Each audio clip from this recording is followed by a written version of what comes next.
Sérapis B, Choane du 4e rayon. Sérapis B est un séraphin incarné. De Vénus, il vint sur terre en qualité d'esprit gardien. Sérapis B fut le prêtre du temple de l'Ascension en Atlantide avant le naufrage et il fut confié la tâche d'emmener en sécurité une part de la flamme de l'Ascension. Accompagné de 40 membres de la fraternité, il fit voile vers l'Égypte selon les directives qu'il avait reçues. Juste après leur accostage sur les rives du Nil dans la localité de Luxor, ils se rendirent compte de l'effondrement de l'Atlantide par les grondements et tremblements de la terre. Sérapis B y établit un temple pour la flamme de l'Ascension. Depuis ce temps, il est le gardien de cette flamme. Quelques frères de confiance en incarnation le remplacèrent dans sa garde quand il fut lui-même dans les niveaux intérieurs entre deux incarnations. Depuis l'engloutissement de l'Atlantide, voici environ 12 000 ans, il a fait presque toutes ses incarnations en Égypte. Il fut Akhénaton IV et Aménophis III, et lors de ces incarnations, il construisit les temples de Thèbes et de Karnak. Il fut également Phidias, un architecte et sculpteur athénien qui conçut le Parthénon et supervisa sa construction. Selon une encyclopédie, son inauguration eut lieu en 438 avant Jésus-Christ.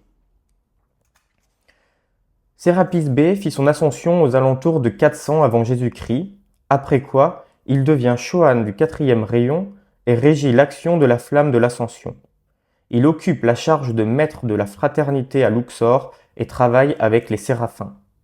Sérapis B a les cheveux blonds et les yeux de couleur ambre. Céleste Eida est sa note clé, son modèle électronique est un cœur.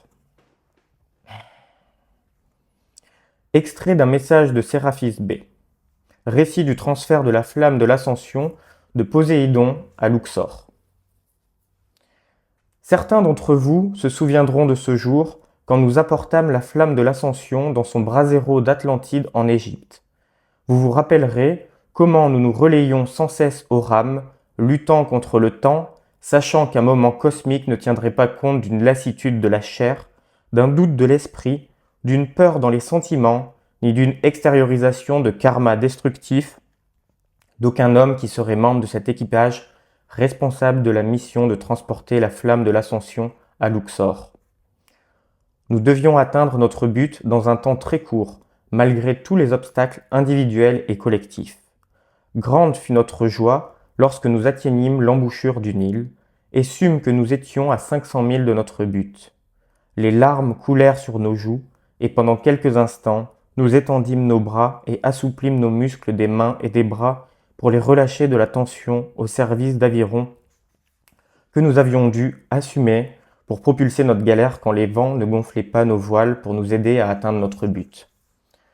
Nous remerciâmes Dieu, notre Créateur, en regardant les braises encore incandescentes de cette flamme de l'ascension, sachant que dans sa présence se trouvait le chemin de retour à la maison, non seulement pour nous, mais pour tous ceux qui perdraient leur corps dans l'engloutissement de l'Atlantide et qui attendraient de nouveau aux portes de la naissance pour une nouvelle incarnation sur ceux qui resteraient de la terre ferme.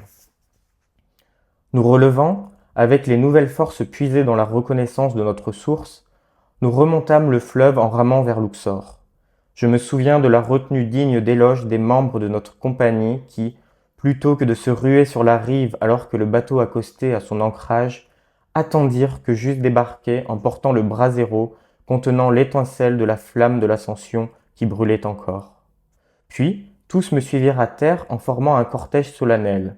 Nous nous agenouillâmes autour de cette flamme que nous avions gardée en vie par notre propre souffle, nos prières et notre application durant les nuits pluvieuses en mer, les jours de brouillard et quand les vents violents chahutaient notre frêle galère.